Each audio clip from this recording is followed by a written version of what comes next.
So now that I'm done with the M1 Cobra, time for the next project. It's going to be more of a traditional project, one that I'll do a rotisserie restoration on like I've done a few times. And it's a 69 Boss 302. I want to put that back to original, or as close to original as I can get. This M1 Cobra has been a fun project, a lot of custom fabrication to it. The new one, the Boss 302, obviously is going to be more straightforward. So I've got a couple other projects lined up. I've been looking for some help and found somebody who started a couple days ago, and he's been working in here on this car. His name's Dylan. Come over here, Dylan. So I'll let Dylan say a little bit about himself. Hi, I'm Dylan. I graduated high school this year. I did 2 years in the auto collision program, and I'm going to go to school for auto collision repair. Yep, and he never worked at Nucor. No, but my dad did. Yeah, his dad did, so he stole that shirt. Okay. There you go. So Dylan's doing a good job so far. He's worked about 3 or 4 days. And today he's started on our new project. It's a 1969 Boss 302. As you can see, it's Calypso Coral, original paint. Came from California, very solid body. There's just a little bit of surface rust, but otherwise it's very solid. Going to be a really fun car to do because it's very little metal work to it. You can see the original paint in the back. All this is original. So Dylan's going to work a couple days a week, and he started stripping out some of the stuff. Get all the undercoating off today, just cleaning it up, and we're going to pull the motor. It's a original 69 Boss 302 motor that came out of a different Boss 69 Boss. It's got the right date codes. There's a VIN stamped on the back of the block that doesn't match this VIN, but it is a Boss 302. I pulled a Marty report on that one as well. But as I said, Dylan has a lot of this stuff cleaned off. Next week, the end of next week, we'll pull the windshield out, pull all the moldings off first, cut the windshield out, cut the back glass out, take the side glass, pull the motor, the suspension and the rear end. We'll pull all those parts off, and then we'll stick this car on a rotisserie. I've got a homemade rotisserie, and we'll show you how we install that onto a car. Anyway, fun project. We're going to get started on that, and Dylan's got to come up with the name yet. If you come up with the name yet? Still Jane. Jane? I like to. Yeah, Jane's not going to work for a Boss 302, so we'll come up with something. If it's nothing more than 69 Boss 302 project. So hope you guys stay tuned, and we'll be showing progressive pictures as we go. Thanks for watching.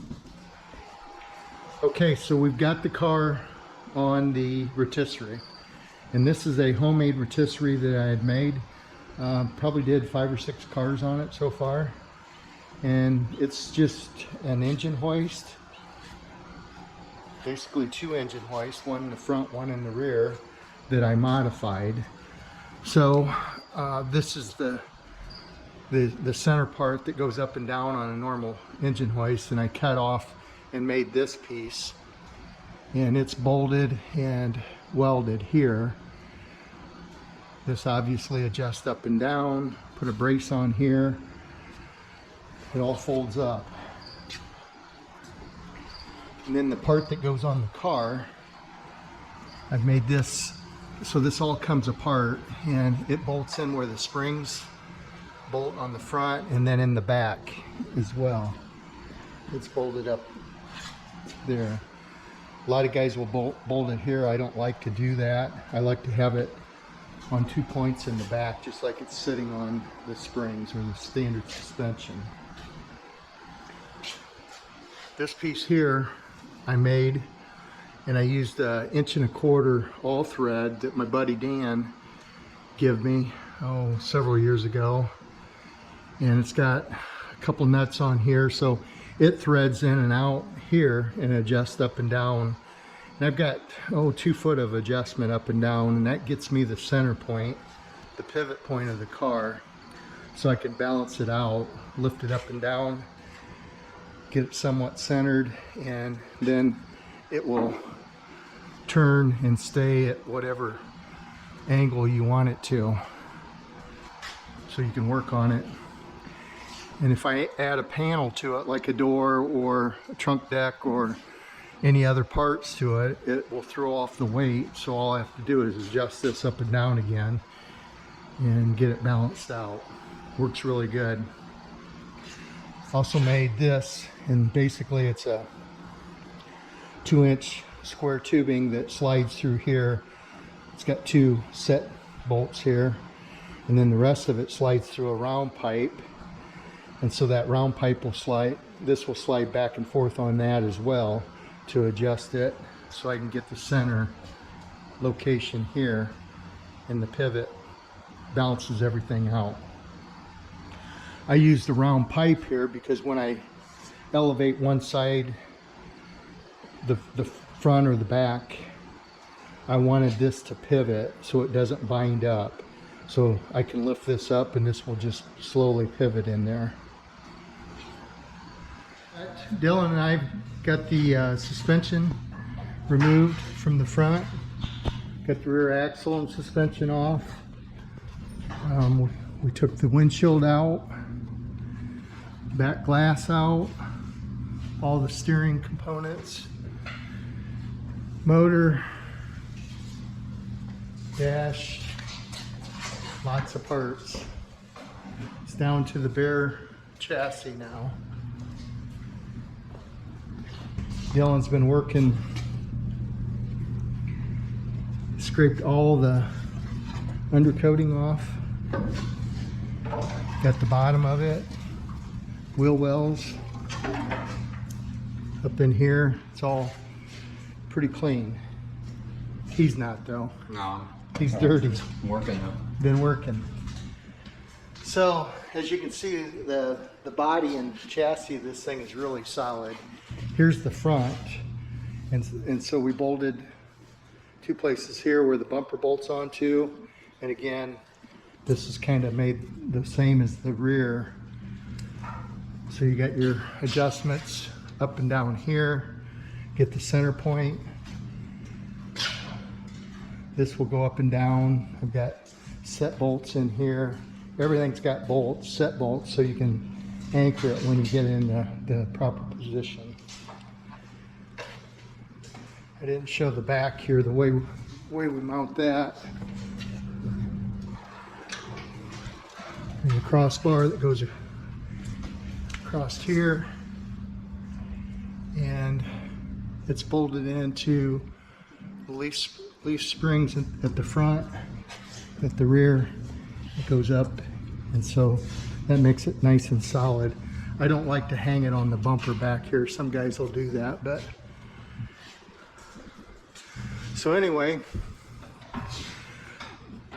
we've got it ready to start working on some body work. But first we're going to roll it outside. Dylan's going to power wash it, get rid of all the grease and grime. And as far as the body goes, I'm going to tilt that up a little bit. A little tight. So as far as the body goes, you can see torque boxes, those are solid. Usually this swells up right in here. The rear, everything's really solid. Floors, no rust, very little surface rust. The only problem we have is this right here, where someone, looks like they tried to jack the car up, and right here they dented it and they split that little dent right here as well. So after we get it power washed, we're going to pull this out, try to straighten it and weld it. The only other place that we have any rust is right here, one small hole, and that's where the 2 body panels overlap. So other than that, The inside's really solid. The floors are all solid. It's going to clean up really good, I believe. Power wash it. Even these areas usually are swelled up. They're not. You can see this is a G code, which is a Boss 302. Right there's number matches. Did I forget anything, Dylan? Not really. Did you learn anything? I don't really know.